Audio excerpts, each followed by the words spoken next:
Hello team, this is Daniel Kennedy from Steadfast Construction Design, Birmingham's specialist HMO construction firm. Today we're going to talk about what we've been up to here at our 9-studio apartment block, I suppose, in 26 York Road, and where we've been getting up to, because we've been placing everything back together these last few weeks. The first 4 or 5, well, I think 10 weeks was us stripping it off and making sure it was sound structurally, and these last 4 weeks we've actually been putting it back together, doing the first fix stud work, first fix plumbing, first fix electric. So we've had some real massive movement. We've finished the roof, so we'll go take a look up there. We'll show you the front of the property and where we've done more remedial structural works. As we've stripped off more walls, we've found more issues and how we've gone about changing them. So I'll give you a few lessons here. This will be a very, very informative way of how to restore these Victorian buildings and put strength back into the walls when their mortar has crumbled, which is very often the case if there's been a slow leak over decades, which with this building there had been. So let's take a walk around and hopefully you'll get some benefit from it. So when we took out the bay window, we had basically all this corner was crumbling mortar, and it wasn't doing anything. So we took away the bricks, we shuttered it out, and we've put a concrete mix in there to basically build a column. You can sort of see the pins at the top there. So these are what you use to pin the inner course to the outer course of these Victorian buildings to stop it moving, because they all move. And what we've done is each sort of pour, we've connected them using these pins. We've also put the pins into the wall, and we've used just normal brick straps, as well as using the ties as well to tie it all together. So that'll be tickety-boo for the next 100 years or so. As per normal, you've got the stud work there. That's all been done. The first fix plumbing, the first fix electrics. And that's for every unit. So this is going to be a lovely big unit. We've got the hallway, which has been screeded. We've done a concrete pour. So we had to lift up the floors, put some insulation in, do a concrete pour. We've SBR'd all the walls.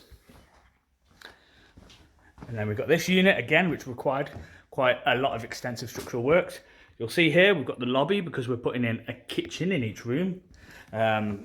Initially, these buildings all had kitchens in their rooms, and the sterile fire escape was built into the corridor, but I didn't like how it looked, so we're moving the lobbies into the building, into the units. So although it takes a good portion of space, I just think for the overall aesthetic for the property, coming in and seeing that nice bright hallway will pay dividends in terms of keeping the tenants happy. I'd rather give them smaller rooms and have a larger entranceway into the rooms to make it more inviting, which is very counterintuitive, where mostly we're always looking to make the rooms bigger, but these rooms are big enough anyway. So I've explained what's happened here. This whole wing of the property was coming away. So you've got the main body of the property, the wing was coming away. We had to replace the lintels outside from wood to brick. We came all the way down from the 3rd floor to the 1st, built back up, and then we built this column to support it here, which is basically a mix of render, block work, and then we put render over the top, and we've also pinned it. So we had to get rid of the bay window, which was a shame, and put this glorious window in. A very expensive window that we got for cheap because somebody ordered the wrong window. So we were able to make use of it. So all about recycling, as long as it means cheaper materials. So why have we rendered? So with these old properties, you'll see, you do this, and you see that mortar's coming and go away. So it's very brittle, and it's just what happens with age.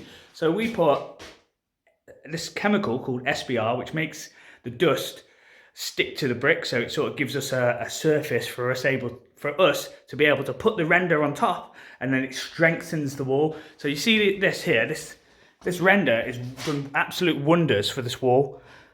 So this render is really, really good. It's a sand and cement render for the internals. It's kept a lot of strength in the wall. That's why we're not taking it out where we can.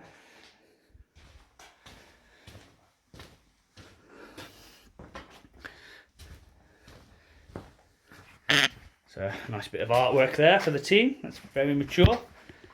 Bearing in mind, these men are nearly 50. So this is going to be the bathroom and the boiler. We're going to be cutting out that little bit of area and making this bathroom a bit longer because we don't want it to be smaller. Nothing's really happened back here. This is our storage unit, so I'm not going to go in too much to detail here. This is the boiler room, or it will be, or the tank room, where we'll have the washer and dryer.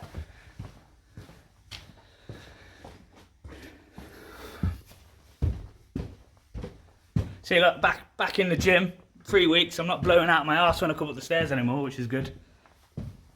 So we've gone through plasterboard at quite a rapid rate. So we ordered 2 pallets of 8x4 and 1 pallet of 6x3. So this is one of the pallets here. We managed to get a free pallet of dab, which is great, saves us 700 quid. And this is sort of like the plaster storage room at the moment. We've obviously started boarding all the ceilings in preparation for getting the rest boarded. So this is what a property looks like when it's first fixed.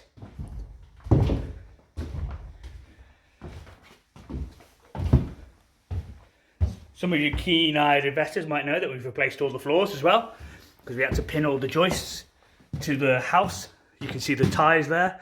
So lots of pinning.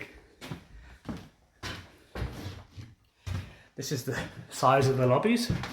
You can see it's a nice size here.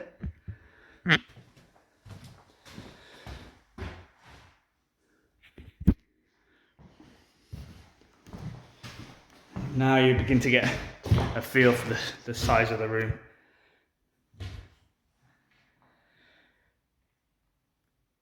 And this is the smaller units. So this is a big property. We're going to create lots of quality accommodation for the tenants. So here we've got a fire lobby. So we've had to move the lobbies into the rooms because I wanted the corridor opened up, which again I think works. So we'll have a door here, door there, and then this will be our little kitchen. And then you enter into this room. See, lovely unit. This is going to really command a premium.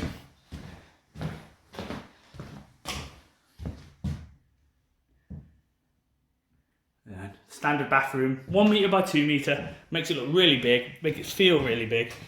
I'm not a fan of these tiny bathrooms.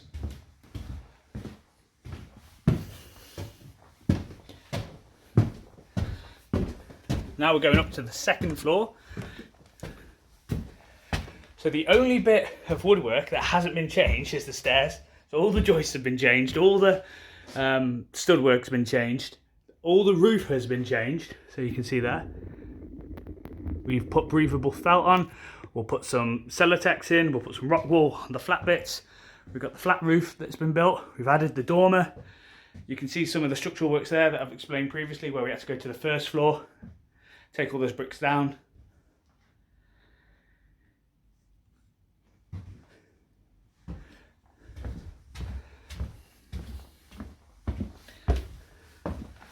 So we've added a bigger Velux into the kitchen space of this property because it was a bit dark, didn't want it to have no window. And then we've put a bigger Velux here. So with the light, this will doesn't give much light. I should have really put 2, I think, but it is what it is. And then you've got this unit, which again is a really nice size, basically bigger than most studios in London.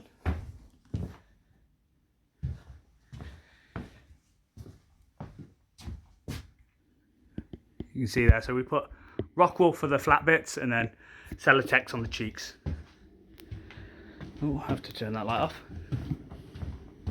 So one great thing, because this has already been done previously, like this isn't a new loft conversion. We only have to we can put what we want basically. It's a new roof, and we're putting 250mm Celotex there. But if this was a new loft conversion, we would have to put 100mm and then 150mm, and then normally double board it as well because it's a loft conversion. The regulations are quite strenuous. We put these bird mouth joints on the edge to stop the roof slipping, so that'll give us a indefinite use of the roof really. The only thing that ever's going to need to be changed now during my lifetime will be the tiles, and that'll be in about 60-70 years.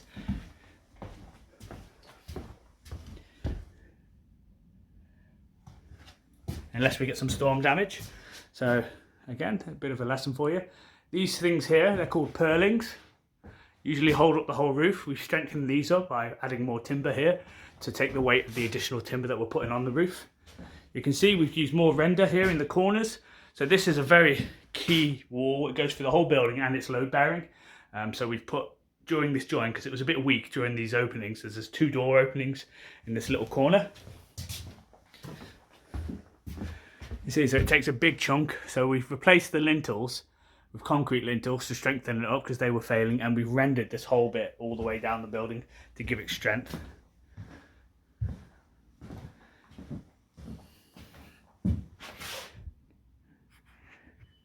Yeah, it's the fun bit, the boarding. And then once you see the paint as well, it'll make the rooms just seem exponentially bigger.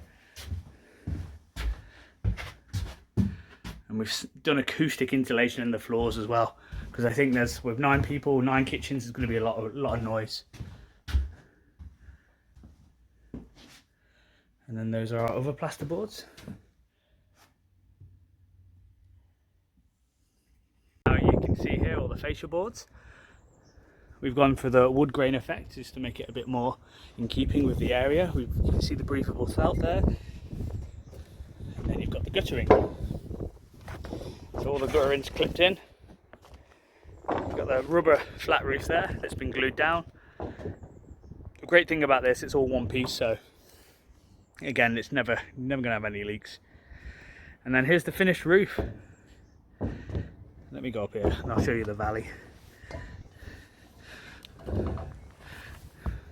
Almost every leak ever usually comes from these parts of the buildings. So there's this little plastic sheet that you can put under both ridges, and it allows the water to just flow down, and then it will run off into the guttering. So that's some serious roof work that's gone on here. Probably could have got away with the existing roof for a few years, but if you're going to do it, you might as well do it right. I tend to put new roofs on every single property, even if they don't generally tend to need it, because there's nothing more frustrating than a roof that's constantly leaking. And with King's Heath, we'll be putting on 2 roofs because we've got to redo the roof there. But it just means I can forget about the building. I've got 60 years then of just managing it. That's the intention. And that's it. Thanks for spending the time to watch the video. There's been lots and lots of work here. We've started to sub out the plaster work. We're starting a job not next week, the week after. So it's going to be interesting to see how the dynamics of the team work with subbies. It means we can take on more jobs as we're outsourcing stuff that just is really time intensive, and it's probably a poor use of the trades time, because they're better employed sorting out roofs, sorting out construction work, sorting out really the horrible problems that most people tend to avoid. And then we can get the more easier stuff like the plastering, that it's just time intensive. No matter how you do it, we can get that done by people who do it all the time. And we're going to go for spray plaster this time, because we want to see if we can get a high finish and we can get it done quickly. So that'll be one for another feather in the cap if that works out. It's really good to have the foundation sorted now. We've got all the accountancy software sorted, we've got all the invoicing software, and that just saves a big portion of our time. How we record the payments and the jobs and how much they cost is now down to a T.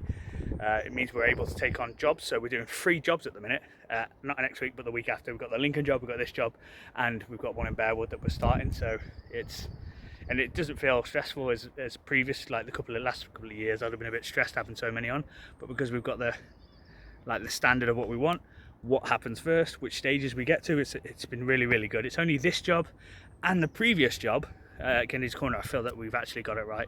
It's been 5 years of bloody learning such hard lessons and losing money left, right and centre, and loads of teething issues, but now we've really got it right.